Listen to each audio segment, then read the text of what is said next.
नमस्कार, प्रखर राजपूत को देख रहे हैं आप। आज तारीख 30 नवंबर साल 2025 और इजराइल, फिलिस्तीन, लेबनान समेत पूरी दुनिया की खबरों के साथ एक बार फिर से आपके सामने हाजिर हुआ हूं। इस वीडियो में हम आपको बताएंगे कि इमरान खान की मौत को लेके अभी तक जो दावा ठोका जा रहा है, इस दावे में कितनी सच्चाई है, क्या कुछ हुआ है और क्या सही खबर है, क्या गलत खबर है, सबूत के साथ आपके सामने डिटेल में रखूंगा। और साथ ही इस वीडियो में हम आपको यह भी बताएंगे कि हिजबुल्लाह के चीफ नईम कासिम ने बहुत बड़ा बयान दिया है और अब आने वाले टाइम में इजराइल और हिजबुल्लाह के बीच क्या फिर से जंग देखने को मिल सकती है, इसके बारे में भी हम आपको डिटेल बताएंगे। और साथ ही इस समय अमेरिका ने वेनेजुएला के ऊपर हमला करने के लिए नए तरीके से पूरी प्लानिंग कर ली है। तो यह हमला क्यों होगा, क्या वजह है, क्या तैयारी है, इसके बारे में भी आपको डिटेल पता चलेगा। और साथ ही रशिया और यूक्रेन की जंग को लेके बहुत बड़ी अपडेट निकल के सामने आई, चूंकि रशिया और यूक्रेन की जंग में फ्रांस ने भी एंट्री मार ली है। तो ये एंट्री कैसे मारी, क्या बड़ा स्टेटमेंट दिया, क्या कुछ होने वाला है, इस खबर को भी हम डिटेल में एनालिसिस करेंगे। इस वजह से आज की जो खबर है बहुत ज़्यादा अहम है, बहुत ज़्यादा इंपॉर्टेंट है। इस वजह से वीडियो को लास्ट तक जरूर देखिएगा। चैनल पे नए हैं तो वीडियो को लाइक करके, चैनल सब्सक्राइब करके अपना प्यार जरूर दे दीजिएगा। और साथ ही आप इस वीडियो को कहां से देख रहे हैं और आपको मेरे बताने का तरीका कैसा लगता है, दोनों ही चीजें आप मुझे कमेंट करके जरूर बताइएगा। क्योंकि जब आप कमेंट करते हैं तो आपका जो कमेंट होता है वो कमेंट हमेशा ही मोटिवेशन काम करता है। आपने बता दिया कि प्रखर तुमने अच्छा काम किया तो प्रखर राजपूत खुश हो जाता है। आपने बताया कि प्रखर राजपूत ये कमी है तो प्रखर राजपूत वो कमी भी सुधारने की कोशिश करता है। क्योंकि हम परिवार हैं, एक दूसरे की कमियों को अगर हम उजागर करेंगे तो आने वाले टाइम में हम दोनों ही तरक्की की राह पे बड़े आगे चले जाएंगे। तो आप हमारी मदद कीजिए, हम आपके लिए खड़े हैं और ये चीज़ें लगातार आप करते रहें। तब तक ये करके मैं आपको खबरें बताता हूँ। सबसे पहली, सबसे बड़ी, सबसे अहम जो खबर निकल के सामने आ रही दोस्तों, वो हमारे पड़ोसी मुल्क पाकिस्तान से आ रही है। दरअसल पाकिस्तान में जो उनके पूर्व प्राइम मिनिस्टर थे इमरान खान साहब, उनको नज़रबंद कर दिया गया। मामला साल 2023 से उनके ऊपर चल रहा था। साल 2023 में उनको गिरफ्तार किया गया। हालांकि जब गिरफ्तार किया गया उसके बाद जब इमरान खान के परिवार वाले कोर्ट का दरवाज़ा खटखटाते हैं, तब कोर्ट ने कहा कि ठीक है, महीने में कम से कम 1 या 2 बार परिवार वालों को, जो उनके वकील हैं इमरान खान साहब के, उनको और पार्टी के जो कार्यकर्ता हैं उनको, इन तमाम लोगों को जेल के अंदर मिलने की पूरी अनुमति है। जेल प्रशासन कोई भी रोक टोक नहीं लगा सकता। अब ये परमिशन जब मिली, उसी के बाद इमरान खान की जो बहनें थी, इमरान खान के जो पार्टी के लोग थे, इमरान खान के जो वकील थे, ये तमाम लोग इमरान खान से मिलते रहते थे टाइम टू टाइम। लेकिन अचानक से 3 महीने से इमरान खान का कुछ अता पता चल ही नहीं रहा है दोस्तों। मतलब इमरान खान कहाँ हैं, किस जेल में हैं, जिस जेल में उनको आखिरी बार देखा गया था उसी जेल में या फिर किसी और जेल में उनको शिफ्ट कर लिया गया, जिंदा हैं या फिर मर गए, क्या हुआ है क्या नहीं, किसी के पास कोई जानकारी नहीं। कई महीनों से उनकी किसी ने कोई शकल नहीं देखी। धीरे धीरे ये बात जब फैली तब लोग नाराज हुए। उसके बाद इमरान खान की जो बहनें हैं वो जेल के सामने पहुंच गई, कोर्ट का ऑर्डर लेके कि हमको मिलने दिया जाए। इसके बाद पुलिस वालों ने, जेल प्रशासन के लोगों ने इमरान खान की बहनों के साथ मारपीट की। उसके बाद भयानक तरीके से प्रोटेस्ट शुरू हुआ और आप एक नज़र प्रोटेस्ट की वीडियो पे भी डाल लें। ये हम आपके सामने ये एक कारकुन पीटीआई के खड़े हैं जिनकी एक टांग कट गई थी। तो ये देखें कि ये भी इन्हीं का शिकार है और ये कहते हैं मैं फिर भी आऊंगा, मैं एक टांग पे भी आऊंगा। तो ऐसे इमरान खान के पास ये लोग हैं। आपने बाकी जमातों में देखा होगा, कोई ऐसा ना जज्बा है ना ऐसी चीज है। वो बिरयानी खाते हैं और चले जाते हैं, पैसे लेते हैं और चले जाते हैं। कभी नहीं हुआ कि वो लोग किसी वजह से किसी लीडर के लिए आए। वो लोग भर के लाते हैं, उनको खाने खिलाते हैं और उनको ये भी, अगर कभी आप उनका इंटरव्यू करें उनको पता ही नहीं होता भाई क्यों है।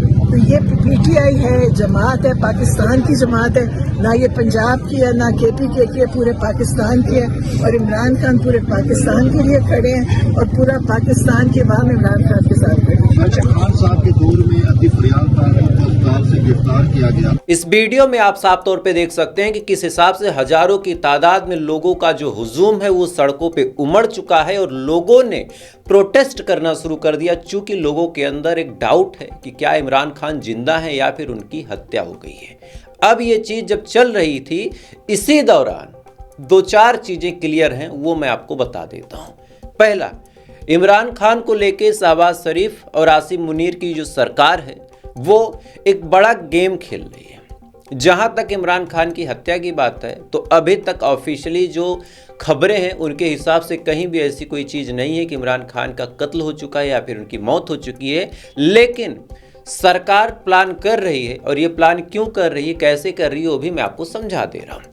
अब शहबाज शरीफ की जो सरकार है वो लगातार ऐसे माहौल क्रिएट करेगी ताकि लोगों के मन में ये सवाल उठे कि क्या इमरान खान जिंदा है या मर गए। नहीं तो सरकार ऑफिशियल एक स्टेटमेंट जारी कर देती, शहबाज शरीफ की जो सरकार है वो कह देती कि नहीं इमरान खान जिंदा है, उनको कुछ नहीं हुआ, वो स्वस्थ हैं। लेकिन सरकार ने चुप्पी इस वजह से साध रखी है ताकि लोगों के अंदर जब एक बार ये मैसेज पहुंच गया कि इमरान खान की मौत हो चुकी, सरकार ये चेक करना चाहती है कि इमरान खान की तरफ से लोग कितना सड़कों पे उतरते हैं, क्या हम स्थिति को संभाल पाएंगे या नहीं संभाल पाएंगे। तो पहली बार बिना मारे ही सरकार ने ये चीज़ चेक कर ली, लोगों ने उस हिसाब से प्रोटेस्ट नहीं किया।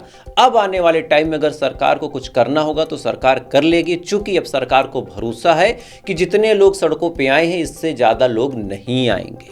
मतलब पहला एक डेमो लगा के चेक कर लिया गया कि अगर हमने सच में भी मार दिया तो कितना क्या होगा। तो ये बात अब पुख्ता हो गई कि ज़्यादा कुछ बवाल होना नहीं है पाकिस्तान में, तो अब ये कर सकते हैं। वहीं जिस पार्टी से इमरान खान संबंध रखते हैं, जिस पार्टी की बदौलत वो प्राइम मिनिस्टर बने, तहरीक इंसाफ पार्टी से जुड़े हुए एक शख्स हैं खुर्रम जीशान, इन्होंने न्यूज़ चैनलों से बातचीत करते हुए बताया कि भाई साहब इमरान खान के ऊपर शहबाज शरीफ और आसिम मुनीर भयानक तरीके से दबाव बना रहे हैं, और ये दबाव क्या है वो आप जब जानेंगे तो जानने के बाद आप हैरान हो जाएंगे।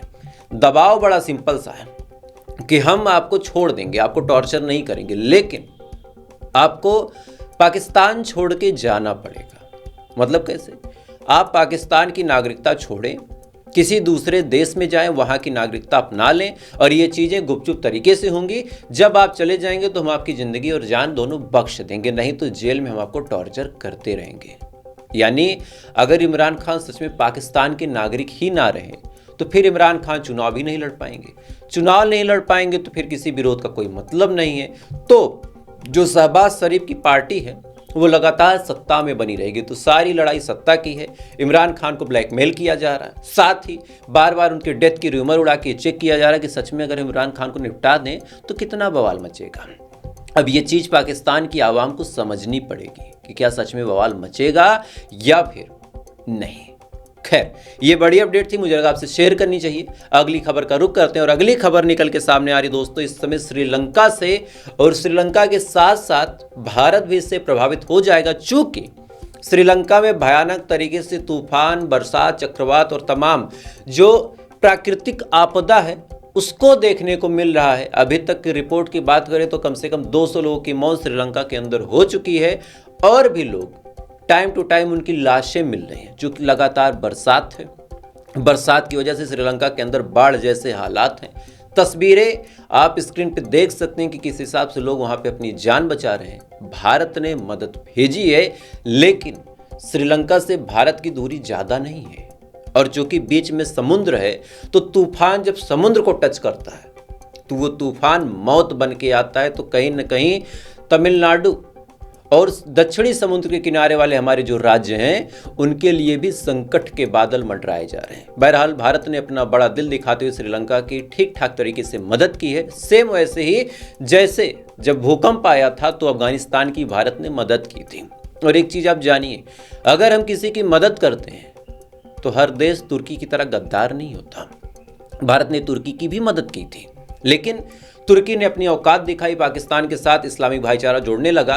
ये नहीं देखा कि जब हमारी मदद की जरूरत थी तो कौन आके खड़ा हुआ था। खैर, भारत ने श्रीलंका की मदद की, इसकी वजह से आज पूरी दुनिया भारत को अप्रिशिएट कर रही है, भारत के हक में बात कर रही है, और कह रही है कि भाई बड़ा दिल देखना हो तो भारत से देख लो, भारत से सीख लो।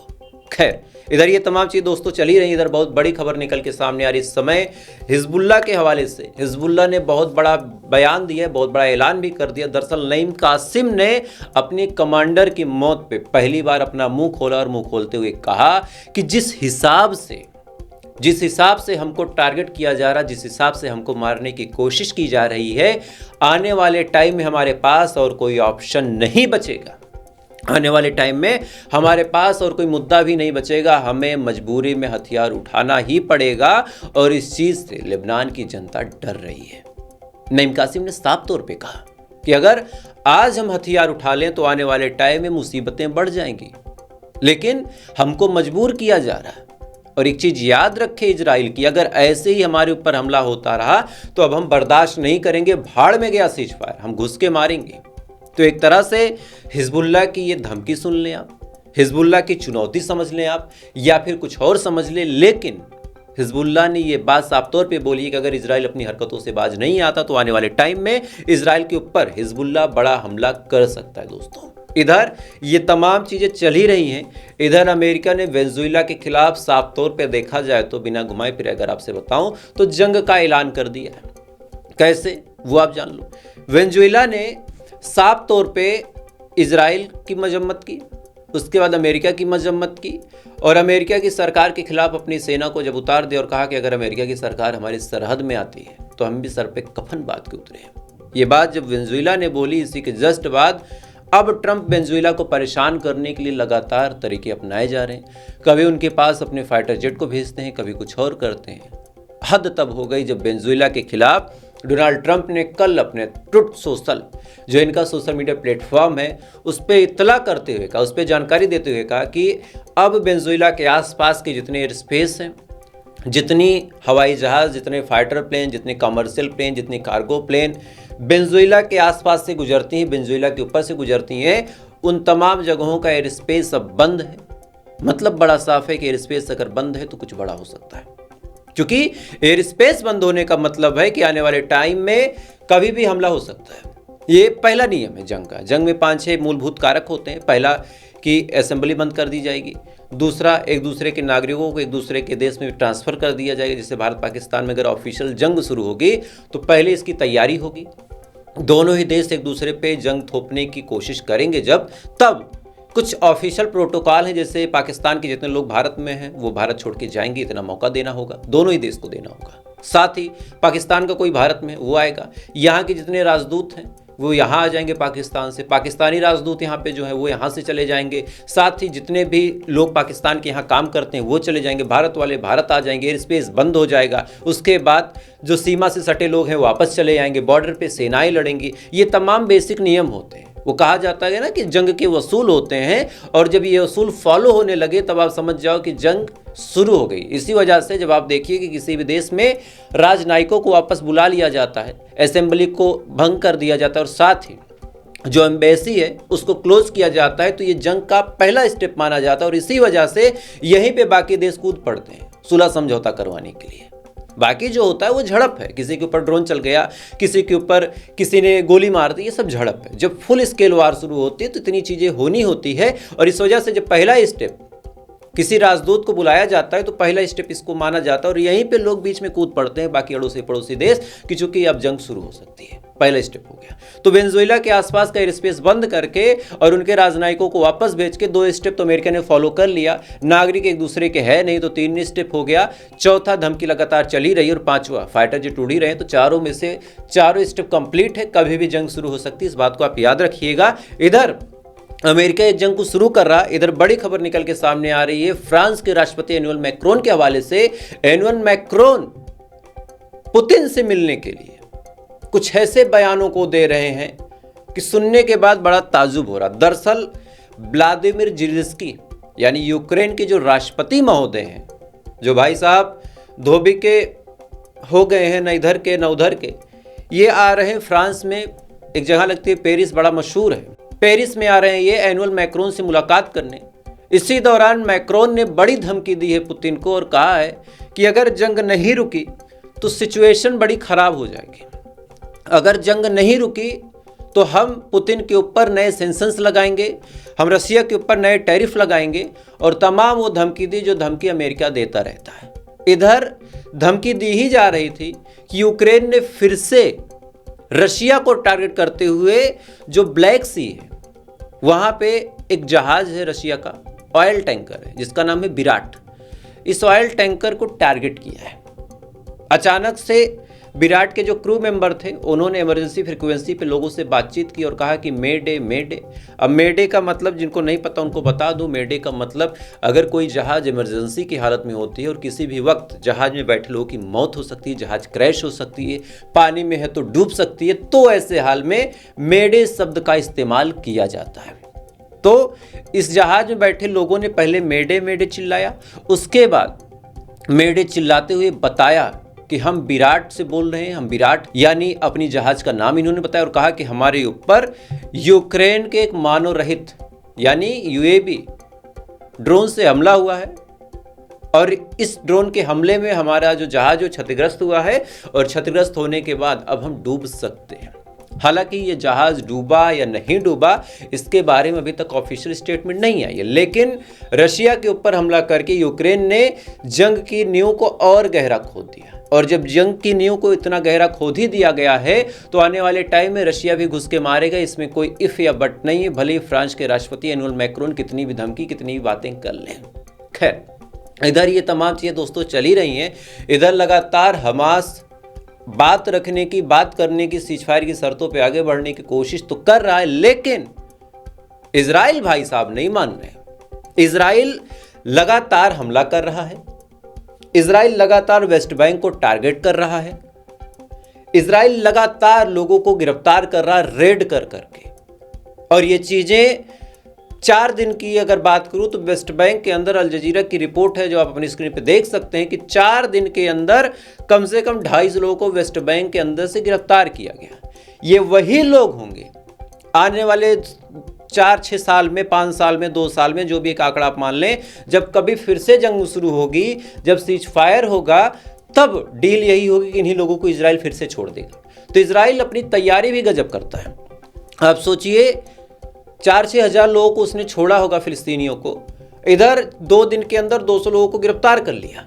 ऐसे ही लगातार ये गिरफ्तार करके अपनी जेलों में फिलिस्तीनियों को भरता रहता है, बाद में जब गरज अटकती है तो इन्हीं को छोड़ के अपना काम भी निकलवा लेता है। तो ये बड़ा सिंपल और बड़ा क्लियर कट प्लान चलता है दोस्तों इजराइल का, और इस चीज़ को आज पूरी दुनिया को समझना होगा। इन चीज़ों को हम बड़ा हल्का मानते हैं कि भाई किसी को मार थोड़ी ना रहा है, बस गिरफ्तार ही तो कर रहा।